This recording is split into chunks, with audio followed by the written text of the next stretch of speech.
Island Doctrine, everybody. Or not, it's your choice. How you guys? How you guys? You well? Yeah. Right, man. What's up, Liverpool? I haven't been here for a fucking year, man. Good to be back. You guys been good?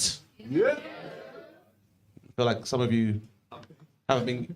You whisper something. Is there something you need to unpack, sir? I feel like Callum's got a lot of attention, and you know. Sure. You had a good week? Yeah. Right. Did you guys had a good Halloween? Yeah. Yeah, I'm not a Halloween person, to be honest with you. And you can boo me all you want. You haven't even heard the reason yet. Could have lost a family member for all you know.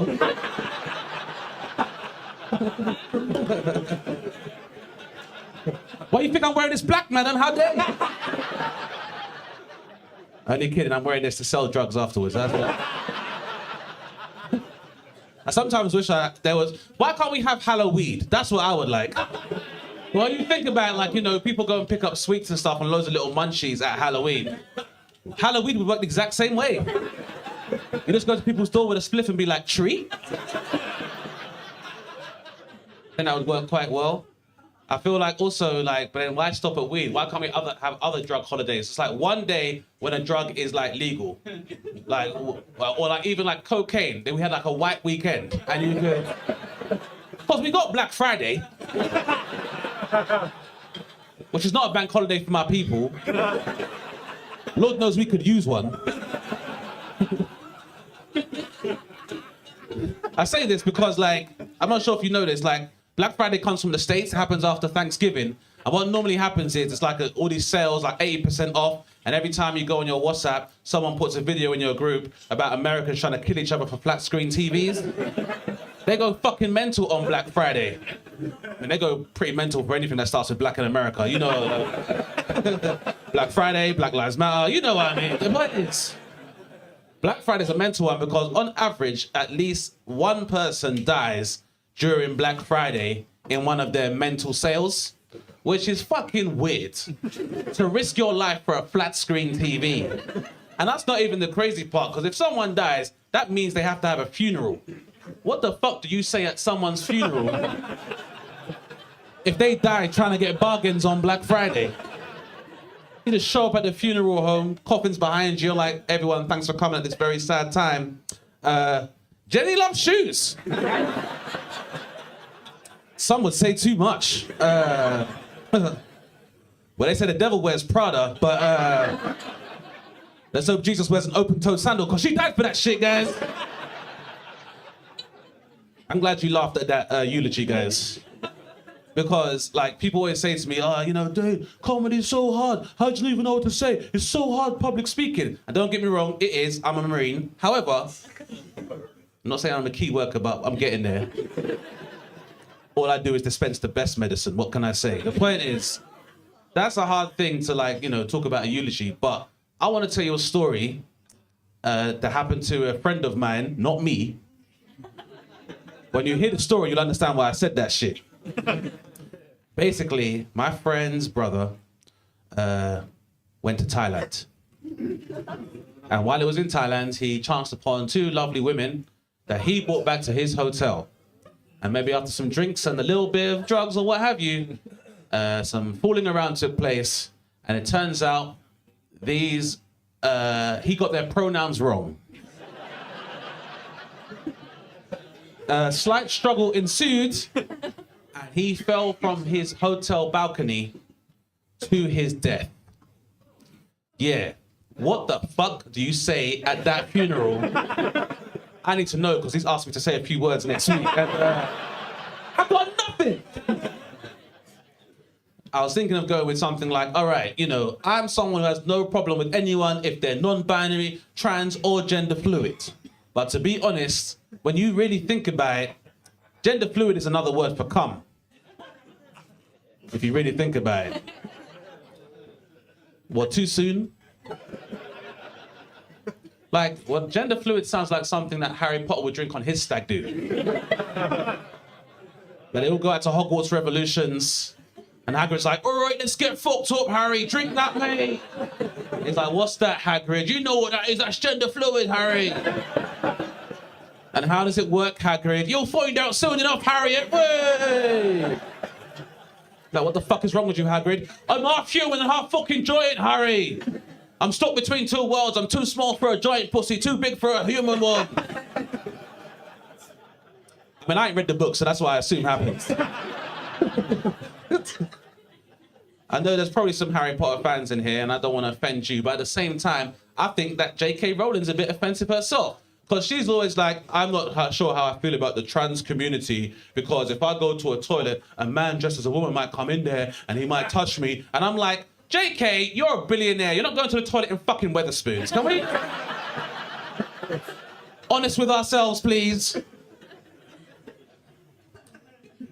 Also, like this whole thing when people are like, I don't know, trans people and cis people sharing toilets, how's that gonna work? The same way it does in your fucking house.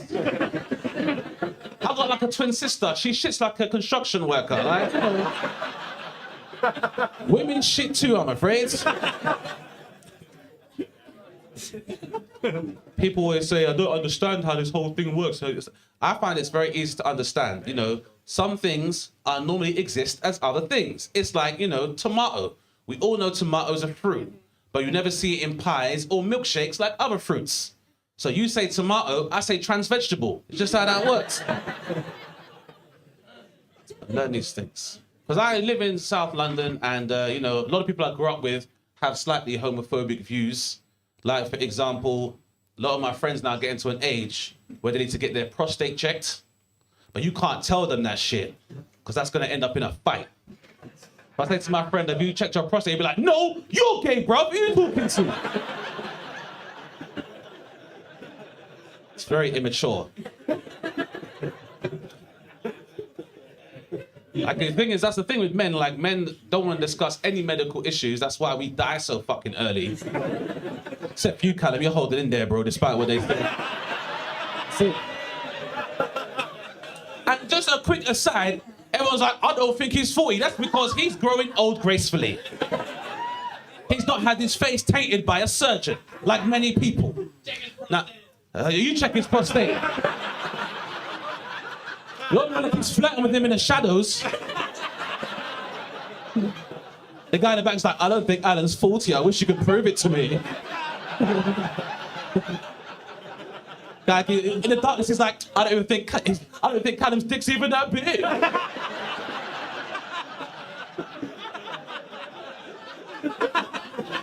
And you can keep flirting, you'll never find out. Callum's in a happy, fulfilling relationship. I'm sorry, sir. That being said, I still support your lifestyle.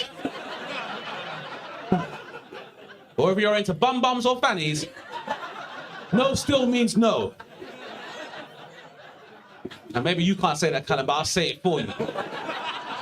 But that's the way the world is going nowadays. That, you know, there's still a lot of confusion over consent, especially in the community that I'm in the comedy community. I'm sure you've seen in the papers, some comedians do not know that no means no. You know, and it gets worse, especially on the internet now. You hear people saying stuff, they call them the red pill community. And if you don't know what the red pill community is, it's like mainly young men online who, like, they feel the same thing that most regular men feel. You know, sometimes after you, like, masturbate to porn and there's a little bit of shame afterwards because you come to your senses and you're in front of your computer being like, what the fuck am I doing? This is a laptop, not a woman. Like, everyone has that little window of shame, but, like, some guys are like, that's the woman's fault for not being here. Fucking women. Those are the guys who say stuff like, if she's dressed like a slut, she's asking for it. Which has never been an excuse because no one's ever been beaten up on the way home from judo.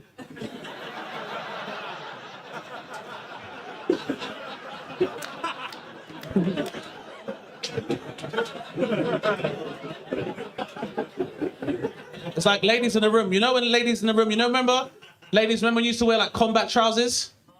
You remember getting into any fucking combat because of that?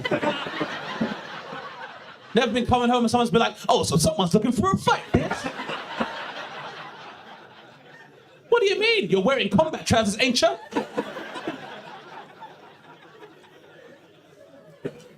A lot of guys say to me, yeah, but Dane, sometimes there's a grey area. There's no grey area. The only grey thing will be your prison cell. So I think it's important nowadays to say, it's like, you know, for the sake of equality, despite what you see on the internet, nothing's changed. No means no. That's right. Just like when you finish having sex and someone says, can I stay the night? No means no.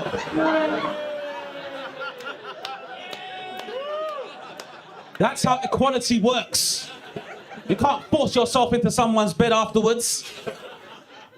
This girl's like, you're kicking me out your house, Dane? I gave you my broadband password. What more do you want, lady? Thank you, one lady. Anyway, we kind of got off topic. As I was saying, Callum, you stay being who you are, sir. Cool and natural. Now, don't get me wrong. I'm not saying there's anything wrong if you've had any cosmetic surgery. I've got to say that nowadays, because last time, you know, I haven't been to Liverpool for a while doing shows, and if you've been paying attention, like when you're a black comedian of a certain height, people slap you on stage, apparently. Not just anybody. Will Smith be slapping people on stage. Now, when I saw that happen on the Oscars, I was like, oh shit, what am I supposed to do? Because I love Will Smith. Well, not the music, but I love Will Smith's acting. Like, I used to love The Fresh Prince of Bel-Air, but also one of the reasons I wanted to become a comedian is because I love Chris Rock. But me and Jada got the same haircut. So... And sometimes when people make bald jokes, I tend to roll my eyes as well. And there might be some bald men in the audience know what I'm talking about. People tend to make fun of us. We're supposed to just laugh it off. Now, a lot of you are looking at me right now and saying, but Dane, you're performing in the basement on a Friday night. You must have money. Why don't you just get a hair transplant like everyone's getting nowadays? And I always say it's for the same reason I don't eat vegan cheese. The technology is not there yet. Because there's some good hair transplants and there's some bad hair transplants. But there's no good vegan cheese. Has anybody here tried vegan cheese? You like it? You don't love it. You're a liar, lady. And the thing is, sometimes vegans will be like, I've tried a number of different cheeses. Some of them have been blended with walnuts, and I find they're actually quite delicious. And I'm always like, if there is one group of people I wouldn't trust to tell me about the taste of cheese, it'd be fucking vegans. Because how do you know? Anyway, I wanted to get that part out the way because nowadays, talking about things like cosmetic surgery makes people very sensitive. I know this because I was in Dubai back in September. You know, the Liverpool of the Middle East. Listen, very cosmopolitan, very stylish. And that's where I got into a little bit of trouble because I made some comments about Botox. Now, before I continue, if anyone in this room has had Botox, that's absolutely fine. I support it. As long as you're happy, that's all that matters. I was just trying to find out how much is too much. Wait, you get that first and then I'll finish the joke. Don't panic, just check. Babysitter? No. Yeah. Yeah? Company. What company is that at this time of night? Sounds like it rhymes with mug mealing. Which is, again, your choice. Right, you just check it just in case. I ain't got 2 more minutes. Yeah. All right. So anyway, how much is too much Botox? I think I've actually worked it out. If I make a joke about Botox and you don't like it, but I can't tell, that's too much Botox, I think. After the show, a lady was like, I didn't care for your little joke about Botox. And I was like, well, your face tells a different story. So now I'm back in Liverpool, where the getting's good. I like coming here. It's a real football city. We red or blues in this room? Red. Couple blues. Let's not get into the fight right now. No. Now I say this because, you know, I like watching football, but I feel like I deal with the same problem a lot of men deal with when it comes to football, and that is I've got to hear it why other men didn't make it as professional footballers. I know if you live in Liverpool, you've heard this story a number of times. You're in the pub, watching the game, minding your own business. Huh? What did he say? We have a professional footballer in the house. Really? Boy. What's his name? Dane. What does he play for? European champion under Brian Kerr and played for Nottingham Forest. Thank you for coming.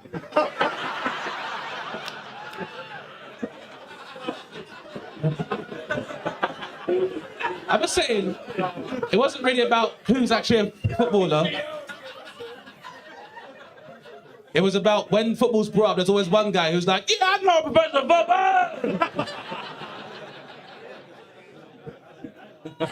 Hold on, do you say European Championship? I said could have been. Oh, he could have been. Yeah, that's the point I was making, sir.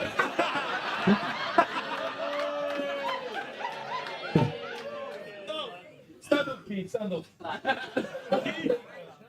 I'm sorry, the bouncer's here. I like that he said, stand up, as if when I see him, I'm gonna go, oh yeah! Why did you stand up in the first place? All right. Sir, I promise you, give me 30 seconds and I'll give you all the attention that you've not gotten this week, clearly.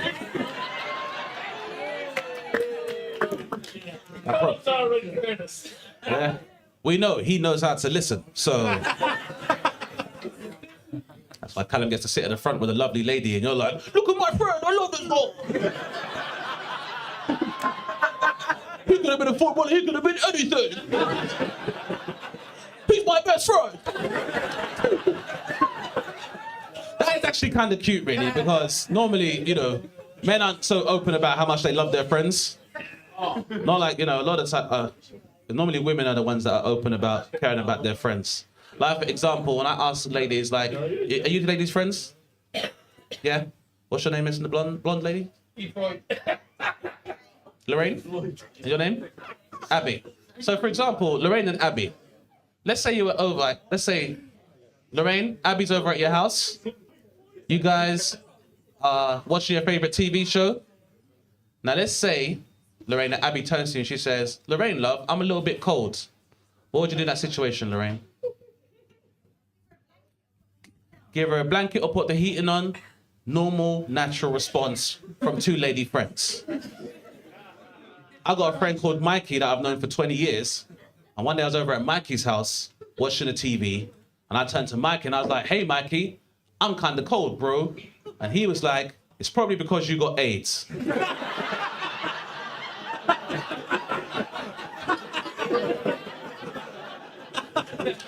And you know what? That's real friendship right there. And isn't it good that we can laugh about AIDS now? We've come a long way to civilization. Now if somebody coughs, you're like, oh, don't worry, it's just some AIDS. But if they go, it might be COVID, you're like, oh shit, be careful.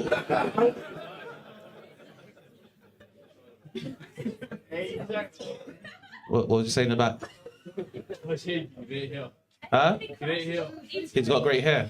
Do you all like gay out by the end of shows? I just feel like, just tell him how you feel. Now what was he saying? I said, fuck your be done. Okay. He's really got stuff to get off his chest towards you. Huh? It builds the sexual tension? Yeah. As I told you guys, I support gay marriage and gay rights, so yeah. I guess I'm gonna let the rest of you fuck each other now.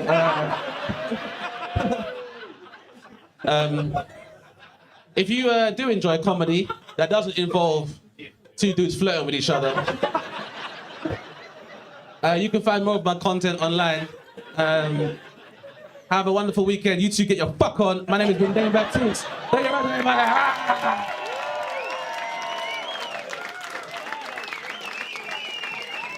Ladies and gentlemen, Dane Baptiste!